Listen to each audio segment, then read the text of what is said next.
자, 여러분 이런 생각을 해본 적이 있습니까? 지금 현재 내 나이, 건강 또는 사업의 정도, 재정의 상태 이런 것들을 종합해 봤을 때 내 앞으로 10년의 미래가 절망일까 희망일까를 생각해 본 적이 있습니까? 자, 만약에 미래의 삶이 절망적이라고 생각이 된다면 그 절망을 희망으로 바꿀 수 있는 능력이 우리 가운데 있느냐 그 말씀입니다. 430년 동안 노예로 살고 있던 이스라엘 백성들이 하나님의 약속을 믿고 출애굽을 하게 되었어요.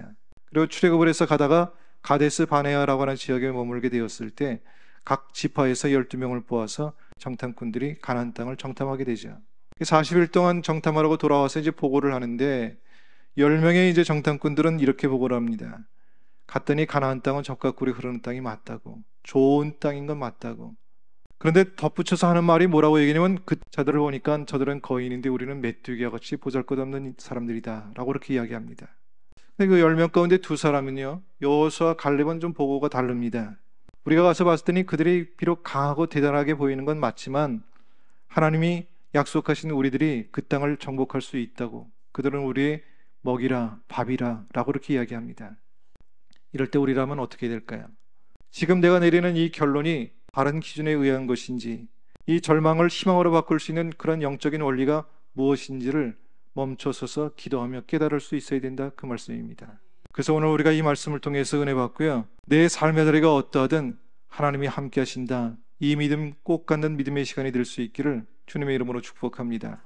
자, 첫 번째입니다. 생각이 다르면 보는 게 다르다라고 하는 겁니다. 자, 오늘 성경의 말씀 보니까 이 절망적인 보고를 하고 있는 10명의 사람들의 특징이 있더라고요. 그들은 보기는 보았는데 현실만을 보았다는 얘기입니다.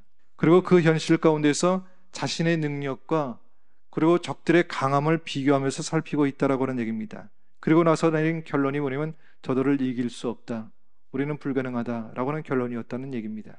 반면에 희망의 보고를 했던 사람들은요, 현실을 무시하거나 인정하지 않은 것은 아니지만 과거에 자신들을 여기까지 걸어오게 하셨던 사건을 기억하고 생각했다라고 하는 말씀이죠.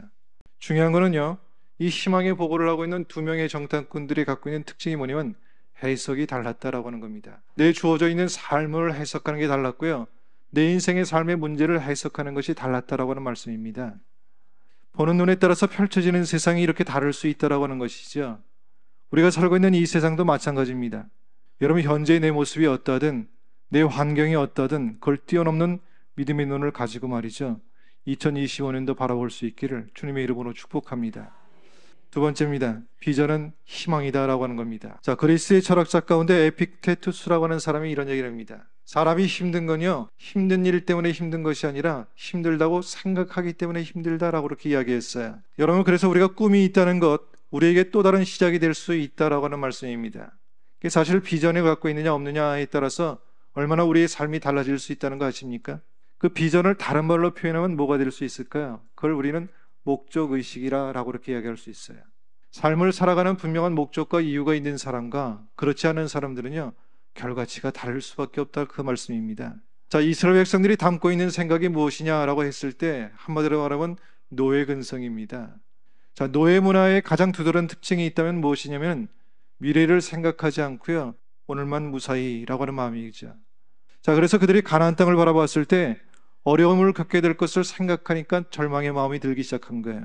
그래서 우리가 꿈이 있게 되면 사명이 생기고요, 사명이 있을 때 우리는 무엇을 이야기할 수 있냐면 희망이 있다고 말할 수 있다 그 얘기입니다.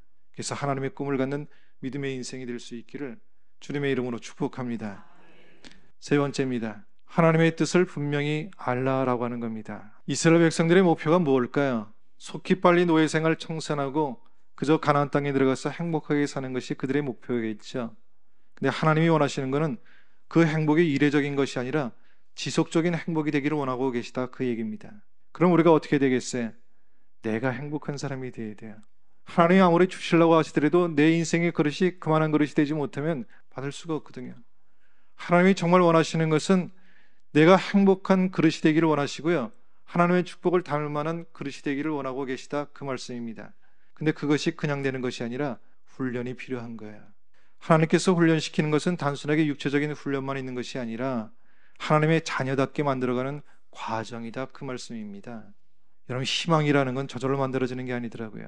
하나님께서 때로 우리에게 풀기 어려운 문제와 상황을 주시는 것은 하나님의 온전한 백성으로 성숙하게 하기 위함이라 라고 하는 것을 꼭 기억할 수 있기를 주님의 이름으로 축복합니다.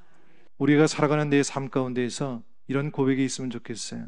주님, 내가 지금까지 살아왔던 것 하나님의 인도하심이었습니다. 지금까지 인도하신 것처럼 내 삶을 선하게 인도해 주실 거라 믿습니다. 이것이 우리의 고백이 되기를 주님의 이름으로 축복합니다.